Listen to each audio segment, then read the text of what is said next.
បាទសួស្តីអ្នកទាំងអស់គ្នាស្វាគមន៍មកកាន់វីដេអូថ្មីអញ្ចឹងក្នុងវីដេអូនេះខ្ញុំនឹងបង្ហាញអ្នកទាំងអស់គ្នាអំពីរបៀបនៅក្នុងការប្រើប្រាស់ tape stop បាទអញ្ចឹងជាទូទៅបងប្អូនប្រើអាចុចនេះបាទដូចរូបភាពខ្ញុំបង្ហាញអញ្ចឹងក្នុងវីដេអូនេះខ្លីទេខ្ញុំនឹងបង្ហាញអំពីរបៀបនៅក្នុងការដាក់ tape stop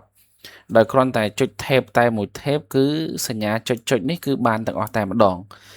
ជាធម្មតាបើសិនជាបងប្អូនអត់ដឹងបងប្អូនអង្គុយចុចម្ដងមួយអញ្ចឹងចំណាយពេលតែបើសិនជាករណីបងប្អូនធ្វើការច្រើនចង់លឿនគឺយើងអាចប្រើប្រាស់ tape stop បានអញ្ចឹងវីដេអូនេះខ្ញុំនឹងបង្ហាញអ្នកទាំងអស់គ្នាអំពីរបៀបប្រើអញ្ចឹង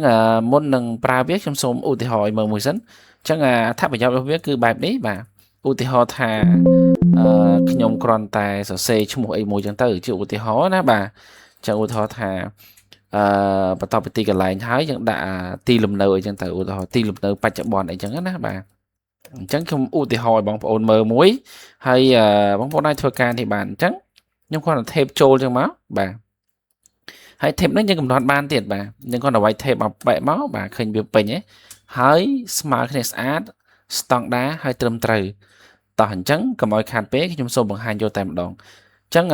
ខ្ញុំសូមបើកមកថ្មីបាទអញ្ចឹងខ្ញុំសូមបើកមកថ្មីខ្ញុំបានរៀបចំរួចទុកហើយបាទអូខេអញ្ចឹងខ្ញុំសូមបើកមក Word ថ្មីមួយហើយខ្ញុំនឹងបង្ហាញអំពីរបៀបក្នុងការកំណត់វាអញ្ចឹងដំបូងគឺបងប្អូនទាំងអស់គ្នាចូលទៅកាន់home នេះមកបាទអញ្ចឹងក្នុង home នេះគឺយើងមានច្រើនមុខងារហ្នឹងប៉ុន្តែបងប្អូនមើលទៅលើ paragraph អញ្ចឹងខ្ញុំបង្ហាញមួយបាទអញ្ចឹងយើងឈរមកលើ paragraph មកយើងចុចត្រង់ចំណុចនេះបាទអូខេយើងចុចមកបងប្អូនឃើញមានពាក្យមួយគេដាក់ថា tape បាទអញ្ចឹងយើងចុចលើ tape មកអូខេអញ្ចឹងដល់ត្រង់ចំណុចនេះគឺសំខាន់ហើយមួយទៀតដល់កន្លែងនេះគឺបងប្អូនត្រូវរៀនមើលលើនេះដែរបាទអញ្ចឹងអានេះយើងហៅថា ruler អញ្ចឹង ruler នេះខ្ញុំបានបង្ហាញពីមេរៀនទី1ហើយម្ដងហើយអញ្ចឹងបងប្អូនអាចទៅមើលក្នុងមេរៀនដំបូងបាន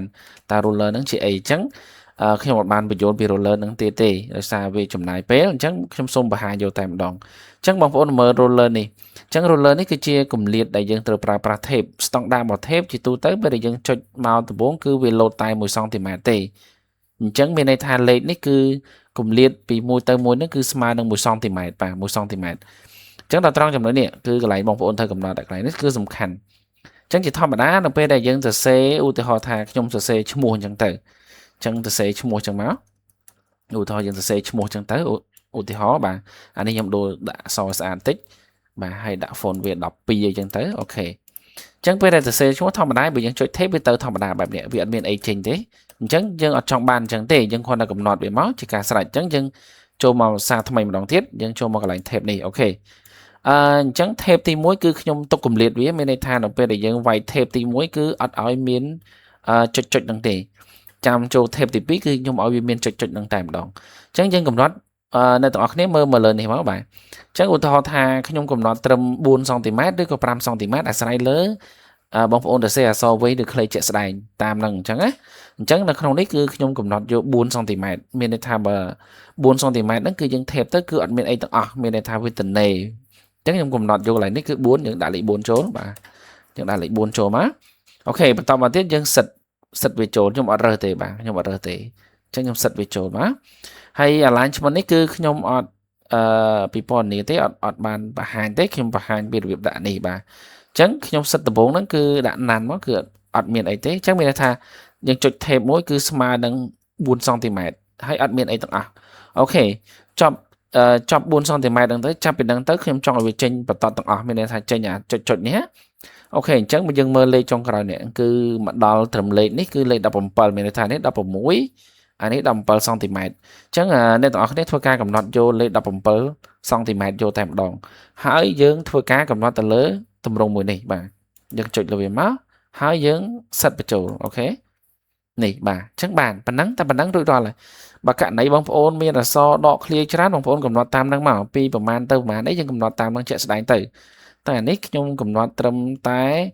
2 tape ទេមានន័យថា tape មួយអត់ចាប់ពី tape មួយទៀតទៅគឺមានចុចនឹងតែម្ដងអញ្ចឹងការងាររបស់យើងរួចរាល់ប៉ុណ្ណឹងយើងអូខេមកបាទអញ្ចឹងអូខេឥឡូវខ្ញុំ tape ចូលមកពងឃើញវាបានដល់4សង់ទីម៉ែត្រទេទើបយើងកំណត់មិនហ្នឹងអញ្ចឹងយើងធ្វើការសរសេរមកឬក៏យើងដាក់សញ្ញាអីចឹងទៅហើយបងប្អូនធ្វើការវាយ tape មួយទៀតមកបាទចុចពណ៌មកអូខេឃើញទេវាចេញមកបែបហ្នឹងអញ្ចឹងតទៅពេលបងប្អូន enter មកសរសេរគេទៀតឧទាហរណ៍ទីកន្លែងកំណើតឧទាហរណ៍បាទ ទីកន្លែងកំណើតអីចឹងទៅឧទាហរណ៍បាទខ្ញុំថេបចូលមួយគឺអត់មានចេញអីទេអញ្ចឹងដោយសារយើងកំណត់ថា4សង់ទីម៉ែត្រហ្នឹងគឺទទេហើយយើងចាប់ផ្ដើមថេបមកបាទឃើញទេស្មើត្រឹមតែម្ដងគឺស្អាតមានន័យថាការងាររបស់យើងគឺស្តង់ដារតែម្ដងអញ្ចឹងងាយយើងដាក់ឲ្យទៀតមកឧទាហរណ៍លេខទូរស័ព្ទអីចឹងទៅឧទាហរណ៍ណាអញ្ចឹងបងប្អូនដាក់តាមហ្នឹងមកហ្នឹងហើយជាក់ស្ដែងយើងមើលតាមស្ថានភាពរបស់សន្លឹកឬការងារជាក់ស្ដែងទៅបាទអញ្ចឹងខ្ញុំដាក់តែប៉ុណ្្នឹងមកខ្ញុំវាយ tape ចូលមកពងឃើញទេអូខេការងាររបស់យើងមានប៉ុណ្ណឹងអញ្ចឹងការកំណត់គឺមានប៉ុណ្ណឹងបងប្អូនអាចទៅធ្វើការសាកល្បងក្នុងការប្រើបានហើយអានេះគឺជួយច្រើននៅក្នុងការងារបបងប្អូនបច្ចុប្បន្នហ្នឹងជាពិសេសគឺលោកគ្រូអ្នកគ្រូហើយបងហើយអ៊ំជាមត្រីរាជការហ្នឹងគឺសំខាន់មែនទែនជាពិសេសធ្វើលិខិតរដ្ឋបាលហ្នឹងគឺងាយស្រួលហើយចំណេញពេលវេលាទៀតបាទអូខេអញ្ចឹងខ្ញុំវីដេអូនេះគឺមានប៉ុណ្ណឹងសង្ឃឹមថាជាចំណែកមួយជួយដល់អ្នកទាំងអស់គ្នាក្នុងការអនុវត្តការងារប្រចាំថ្ងៃហើយក៏ដូចជាការងាររៀនសូត្រផងដែរអញ្ចឹងខ្ញុំអស់ប៉ុណ្ណឹងយើងជួបគ្នានៅវីដេអូក្រោយបាទអញ្ចឹងសូមអរគុណសូមជម្រាបលាបាទ